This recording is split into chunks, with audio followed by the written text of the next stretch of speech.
ওকে, present continuous টেন্সের আমরা voice শিখছি। আজকের ভয়েসটা হচ্ছে 3 নাম্বার লেকচারে। তো যে কোনো কন্টিনিউয়াস টেন্সে অ্যাক্টিভ থেকে প্যাসিভ ভয়েস করতে গেলে বাড়তি হিসেবে বিং আসবে। আমরা উদাহরণ দেখি। দে আর ডিগিং আ ক্যানেল, তারা একটা ক্যানেল খুঁড়ছে। তাহলে দে সাবজেক্ট অ্যাম ইজ আর, মূল ভার্বের ভিয়নের সাথে আইএনজি যুক্ত। তাহলে ডিগ মানে খনন করা, কে খনন করে? তারা করে। দে সাবজেক্ট কি খনন করে? এ ক্যানেল, একটা খাল খনন করে, এটা অবজেক্ট। তাহলে ভয়েসে আমরা কি আসবে বাড়তি হিসেবে? এই অবজেক্টটা সামনে চলে আসবে। তাহলে এ ক্যানেল, এ ক্যানেল সিঙ্গুলার, তাহলে কি ইজ আসবে। ওকে, আর ক্যানেল ইজ প্যাসিভের মূল ভার্ব সবসময় ভি3। তার আগে অ্যাক্টিভ থেকে প্যাসিভ করতে গেলে বাড়তি হিসেবে বিং নিয়ে আসতে হবে যে কোনো কন্টিনিউয়াস টেন্সে। তাহলে আ ক্যানেল ইজ বিং,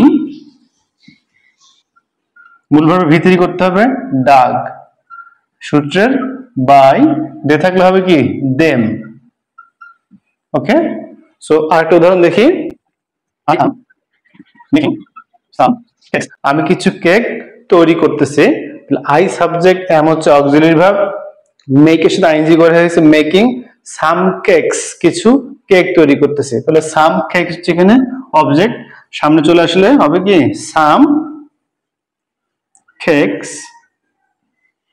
সাম কেকস অবশ্যই প্লুরাল, যদি প্লুরাল হয় অ্যাম ইজ আর, যদি এখানে অ্যাম আছে কিন্তু এখানে কি হয়ে যাবে আর হবে। কেন হবে? সাম কেকস হচ্ছে প্লুরাল, তাহলে এখানে আর, আর কিন্তু বাড়তি হিসেবে না, এই এম এর পরিবর্তে আর আসলো। বাড়তি হিসেবে কি আসবে? কন্টিনিউয়াসে বিং আসবে। তাহলে সাম কেকস আর বিং। ওকে, বিং এই মূল ভার্ব সর্বদা কি ভি3 প্যাসিভে। তাহলে মেকের ভিত্তি হচ্ছে মেড। ওকে, মেড, তারপর সূত্র কি দিব একটা আমরা বাই দিব, আই থাকলে কি হবে মি। তাহলে আমরা প্রেজেন্ট কন্টিনিউয়াস টেন্সের অ্যাক্টিভ থেকে প্যাসিভ ভয়েস করা